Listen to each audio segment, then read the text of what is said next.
Bismillahirrahmanirrahim. Assalamu alaikum, dear student. We are studying the chapter Sport and Movement, and today the topic of our lecture is axial skeleton. Before going toward this lecture, we summarize our last lecture. There was about the human skeleton and introduction to the sport and movement. Student last lecture के अंदर हमने sport and movement का introduction पढ़ा था और साथ human skeleton को discuss किया था हमने कि ह्यूमन स्केलेटन क्या होता है.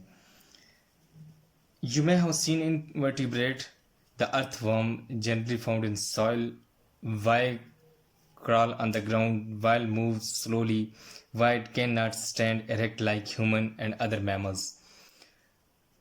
जब चैप्टर स्टार्ट कर रहा था तो तब मैंने आपको ये बताया था कि ये जो इनवर्टिब्रेट्स होते हैं, एक वर्टिब्रेट होता है और एक इनवर्टिब्रेट. वर्टिब्रेट्स वो जो है हमारे पास ऑर्गेनिजम्स आते हैं जिनके अंदर जो वर्टेब्रल कॉलम मौजूद होती है, और जिनके अंदर वर्टिब्रल कॉलम जो है वो मौजूद ना हो उनको हम इनवर्टिब्रेट कहते हैं. अच्छा, तो कहते हैं कि आपने अक्सर इनवर्टिब्रेट जो अर्थ फॉर्म होते हैं, मोस्टली अर्थ फॉर्म ही होते हैं हमारे पास, उनको आपने देखा होगा. वो एक तो ज़मीन के ऊपर पाए जाते हैं जनरली, यानी कि वो जो सॉइल होती है उसके अंदर पाए जाते हैं. और इसके अलावा ये कुछ क्वेश्चंस थे कि why crawls on the ground, कि ये ग्राउंड के ऊपर क्रॉल्स क्यों करते हैं. वाई मूव स्लोली, कि ये इतने स्लो क्यों मूव करते हैं. Why it can not stand erect like human and other mammals. कहता है कि ये इंसानों की तरह या बाकी जितने मैमल्स हैं उनकी तरह ये एरेक्ट स्टैंड क्यों नहीं हो सकते, कि बिल्कुल सीधे ये खड़े क्यों नहीं हो सकते. तो इन सब का आंसर ये था कि answer to all these questions, it does not have a skeleton, कि इनके पास स्केलेटन मौजूद नहीं होता. अब स्केलेटन एक ऐसी बॉडी है जो क्या करती है कि पूरी जो body, rest of the body है, उसको क्या करता है कि सपोर्ट भी प्रोवाइड करता है उसको. मतलब कि जितने भी हमारे पास उसकी रिक्वायरमेंट्स हैं बॉडी की शेप की, उनको पूरा करता है.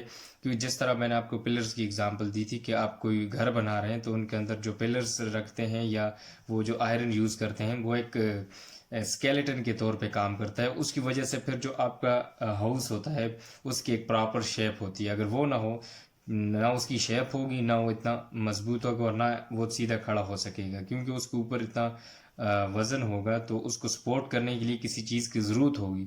तो जिस तरह वहाँ वो जो पिलर्स की ज़रूरत है, यहाँ बॉडी के अंदर स्केलेटन की ज़रूरत होती है. तो जिनके अंदर स्केलेटन ना हो फिर उनके अंदर ये होता है कि वो क्रॉल करते हैं ग्राउंड के ऊपर, स्लो मूव करते हैं और एरेक्ट स्टैंड नहीं कर सकते जिस तरह ह्यूमंस या मैमल्स होते हैं.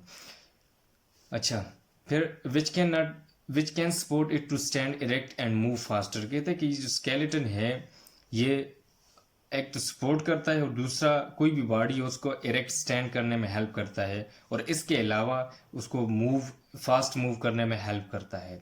In previous classes you have studied the human skeleton which provides support for movement and give shape. कहता है कि पिछली क्लासेस में आप लोगों ने स्केलेटन के बारे में पढ़ा है कि जो एक सपोर्ट प्रोवाइड करता है और दूसरा मूवमेंट शेप प्रोवाइड करता है. Support for movement and give shape to the body. कि ह्यूमन स्केलेटन जो है वो सपोर्ट मूवमेंट भी प्रोवाइड करता है और साथ साथ शेप भी प्रोवाइड करता है. All animals which move fast possess some type of skeleton. कहते हैं कि कोई भी हमारे पास एनिमल है वो फास्ट मूव करता है तो उसके पास किसी न किसी किस्म का जो है वो स्केलेटन मौजूद होगा.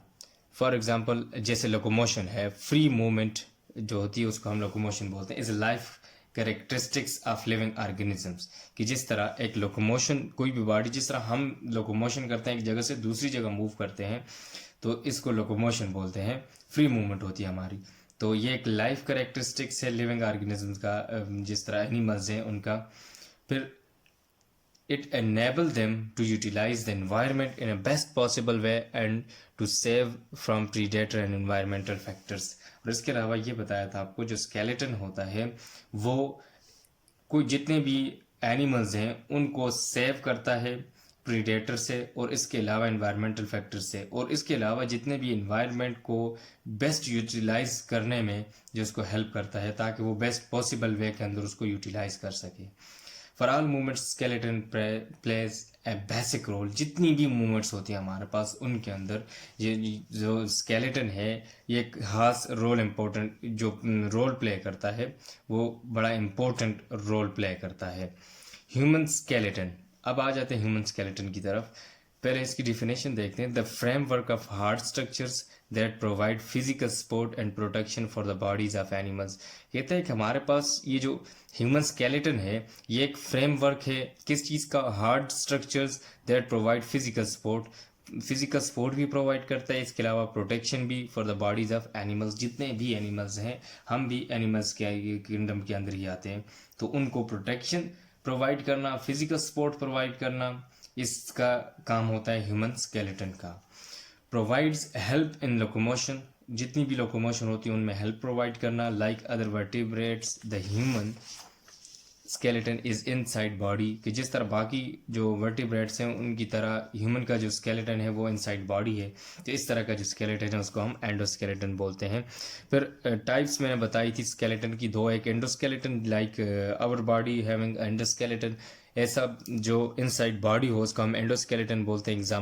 एग्जाम्पल जो थी आपको वो ह्यूमन स्केलेटन की है। दूसरा जो एक्सोस्केलेटन है in which skeleton occur outside the body, कि जो स्केलेटन होता है वो आउटसाइड बॉडी होता है। फॉर एग्जांपल टर्टल, जो किचुआ होता है आप उसको देखें, उसका जो स्केलेटन होता है वो उसकी बॉडी के बाहर होता है, उसको प्रोटेक्शन प्रोवाइड करता है। फिर skeleton is made of living tissues, जो स्केलेटन होता है वो लिविंग टिश्यूज से मिलकर बना होता है। Containing living cells and also has nerves and blood vessels, इसके अंदर नर्व्स सेल्स भी होते हैं और साथ साथ ब्लड वेसल्स भी होते हैं। नर्व सेल्स जो होते हैं वो मैसेज कैरी करके लेकर जाते हैं और साथ जो है ब्लड वेसल्स ऑक्सीजन वगैरह को ट्रांसपोर्ट करते हैं। Grow and repair it self, ये जो स्केलेटन होता है ये खुद को ग्रो भी कर सकता है और साथ साथ रिपेयर भी कर सकता है। Human skeleton composed of two parts. One is axial skeleton and second one is appendicular skeleton. कहते हैं कि ह्यूमन जो स्केलेटन है वो दो पार्ट्स पे मुश्तमिल होता है। एक जो है वो हमारे पास एपेंडिकुलर है और दूसरा एक्सियल स्केलेटन है। Axial consist of 80 bones of the head, neck and chest, and appendicular consists of 126 bones of the limb, pectoral and pelvic girdle. This was all about the previous lecture, student. Now come towards the today lecture, that is about the axial skeleton. The term axial or axis means the central point around which other structures are distributed.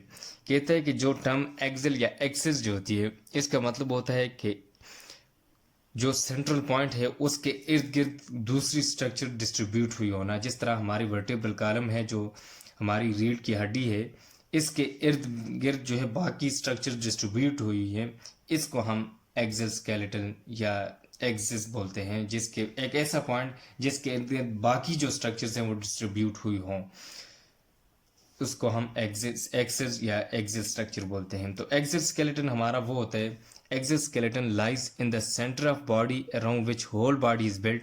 कहता है कि axial skeleton वो है body का centre है जिसके around सारी body built हुई हुई है। देखिए हमारी बैक बोन है, उसके इर्द गिर्द बाकी जो हैं वो ऐसे उसके साथ अटैच होकर वो बिल्ट हुए हुए। अगर ये ना हो तो हमारी बॉडी जो है वो स्टैंड नहीं कर सकेगी या इसके अलावा उसको सपोर्ट नहीं मिल सकेगी। तो एक्सियल स्केलेटन जो सेंटर ऑफ द बॉडी लाई करता है और उसके इर्द गिर्द बाकी बॉडी जो है बिल्ट हुई होती है। It includes skull, vertebral column and ribs and sternum. इसके चार हिस्से होते हैं जो एक्सियल स्केलेटन होता है, जी चार हिस्सों पे मुश्तमिल होता है। एक skull, vertebral column, ribs and sternum. यहाँ मैं आपको बता देता हूँ बुक से, ये आ गया हमारे पास एक्सियल स्केल, ये स्कल आ गया। फिर इसके बाद जो है ये बैकबोन आ गई, रिब आ गई, और ये जो है हमारे पास स्टर्नम, ये जो हड्डी होती है जिसके साथ ये रिब्स आकर जॉइन होती हैं, इसको स्टर्नम बोलते हैं। और नेक का रीजन ये हमारे पास एक्सियल स्केलेटन के अंदर आते हैं। तो सबसे पहले स्कल को देखते हैं। Made of cranium and facial bones. Cranium वो बोन होती है जो जिसने ब्रेन को कवर किया होता है। पिछले उसके चैप्टर के अंदर हमने पढ़ा था क्रेनियम जो बोन है ये प्रोटेक्टेड जो बोन होती है उसकी ब्रेन की, और इसके साथ साथ फेशियल बोन्स होती हैं। Cranium consist of eight bone protect brain, जो क्रैनियम होती है वो एट बोन पे मुश्तमिल होती है और साथ उसको ब्रेन को जो है प्रोटेक्शन प्रोवाइड करती है। While facial consist of 14 bone max skeletal part of the face, जो फेशियल बोन्स होती है वो उनका नंबर जो है वो 14 होता है और ये जो फेस का पार्ट होता है उसका स्केलेटल पार्ट बनाती है। मतलब कि जो हमारा फेस बनता है उसका स्केलेटल पार्ट बनाना जो है फेशियल बोन का काम होता है। ये देखें, ये हमारे पास अगर ये स्कल है, इसके अंदर एट बोन्स होती हैं और ये जो फेस है, ये फेस वाला ये वाला रीजन, तो इसको हम फेशियल बोन बोलते हैं और इनकी नंबर जो है वो 14 होता है। और टोटल जो स्कल के अंदर बोन्स होती हैं वो 22 बोन्स होती हैं। ऊपर वाला रीजन ये स्कल आ गया, नीचे ये वाला जिसका फेस का जो स्केलेटन बनाता है इसको हम फेशियल बोन बोलते हैं और ये स्केलेटल पार्ट बनाते हैं फेस का और इनका नंबर 14 होता है। Vertebral column which arise from skull to pelvis, ये जो हमारे पास वर्टिब्रल कॉलम है ये स्कल है, यहाँ से राइज होता है एक्सटेंड हो के नीचे हमारे पास यहाँ पे पेल्वस है, यहाँ तक ये रीजन हमारा कहलाता है वर्टिब्रल कॉलम। जो स्कल से राइज होता है और एक्सटेंड होकर जाकर पेल्वस पे एंड होता है इसको हम वर्टिब्रल कॉलम बोलते हैं। कंसिस्ट ऑफ बैकबोन, बैकबोन पे कंसिस्ट है which not only allow us to stand erect but also protect spinal card.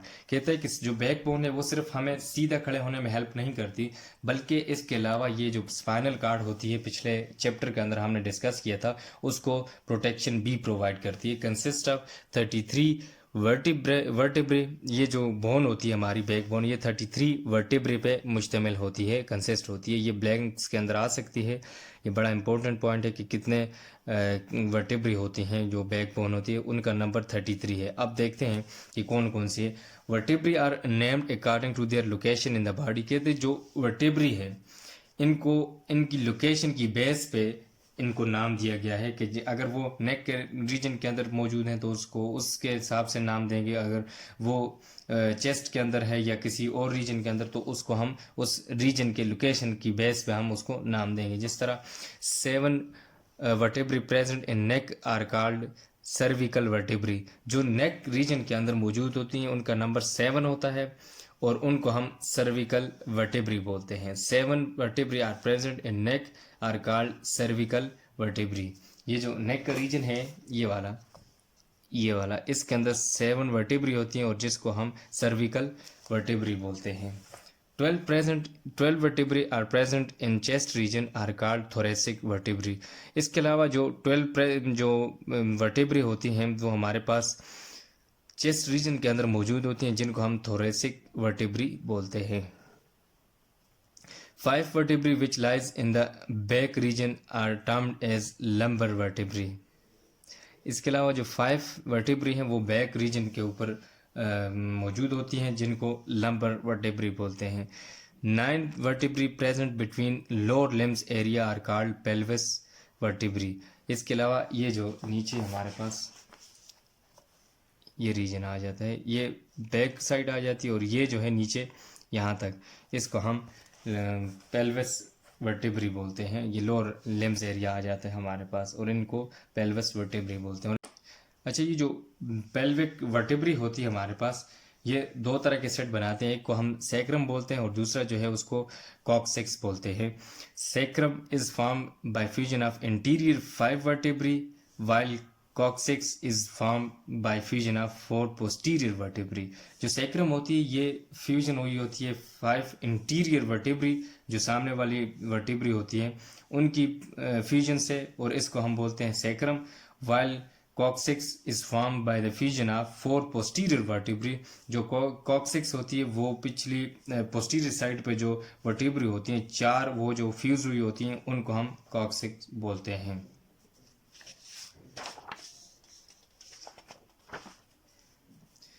इसके अलावा नेक्स्ट जो हमारे पास रीजन आ जाता है वो चेस्ट एंड रिब्स वाला रीजन आ जाता है एक्सिल स्केलेटन का।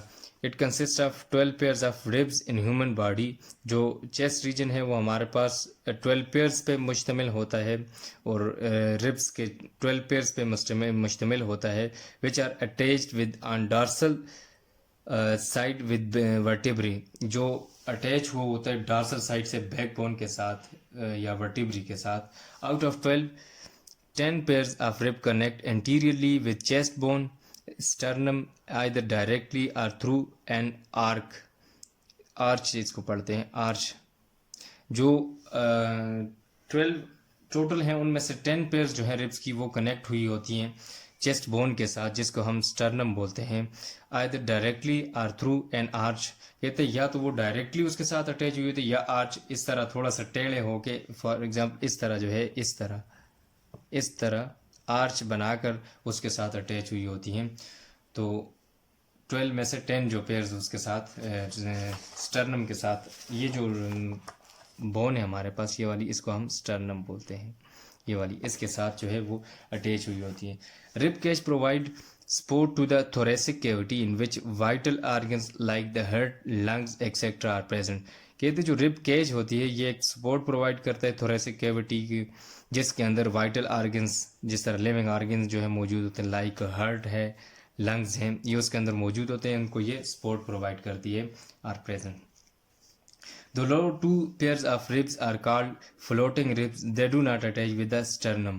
कहते जो 10 आउट ऑफ 12 जो है, हमने 10 का कहा कि वो रिब जो है वो कनेक्ट हुई होती है anteriorly with the chest bone, जिसको हम स्टर्नम बोलते हैं, लेकिन 2 जो है वो उसके साथ अटैच नहीं होती, और अटैच न होने की वजह से उसको हम फ्लोटिंग रिब्स बोलते हैं, और इनका नंबर होते हैं 2 पेयर्स होते हैं। ये 2 पेयर्स जो होते हैं वो फ्लोटिंग रिब्स होते हैं। They do not attach with the sternum, जो स्टर्नम के साथ अटैच नहीं हुई होती।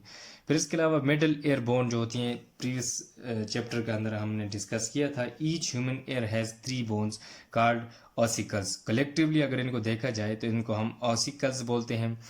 तो अगर देखा इनकी फर्दर ऑसिकल्स के आगे डिवीजन देखें, दीज आर मेलियस, एक मेलिस पेली को बोलते हैं, दूसरी इंकस है और तीसरी स्टेपीज हैं। जब हमने ह्यूमन एयर की जो स्ट्रक्चर्स जब हमने पढ़ी थी उसके अंदर ये तीनों डिटेल के साथ हमने पढ़ा था कि मेलियस, इंकस और स्टेपीज, और कलेक्टिवली अगर इनको कहा जाए तो ऑसिकल्स बोलते हैं। इसके बाद हमने नेक बोन को पढ़ना है, जो 5वां रीजन जो है वो एक्सोस्केलेटन का वो नेक बोन है। There is a one bone in the neck called hyoid bone. ये जो नेक रीजन के अंदर एक ही बोन होती है जिसको हायोइड बोन बोलते हैं। Hyoid.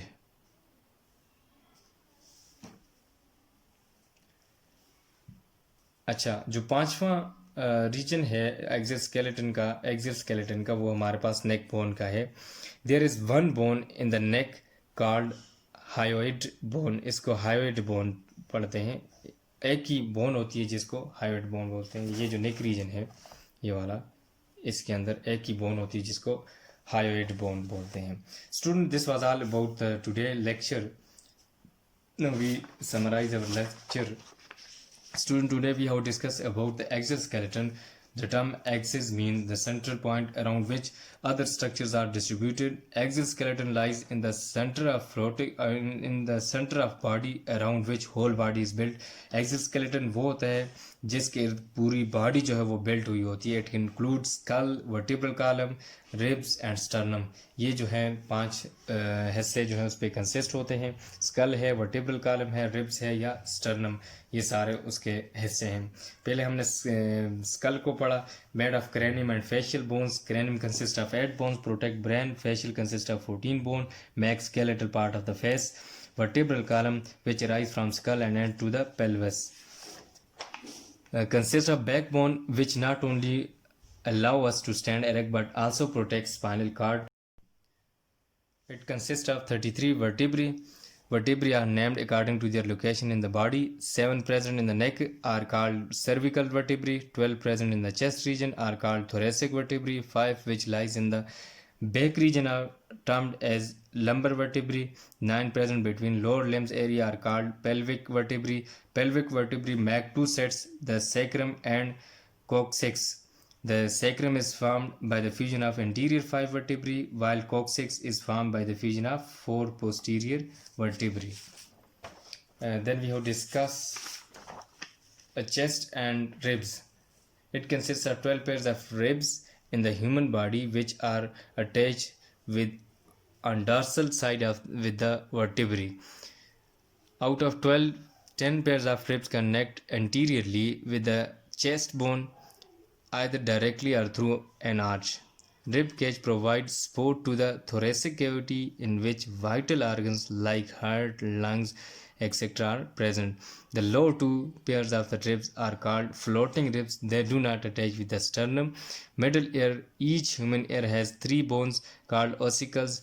These are malleus, incus, and stapes, collectively called ossicles. And last region of axial skeleton is neck bone, which consists of only one bone called hyoid bone.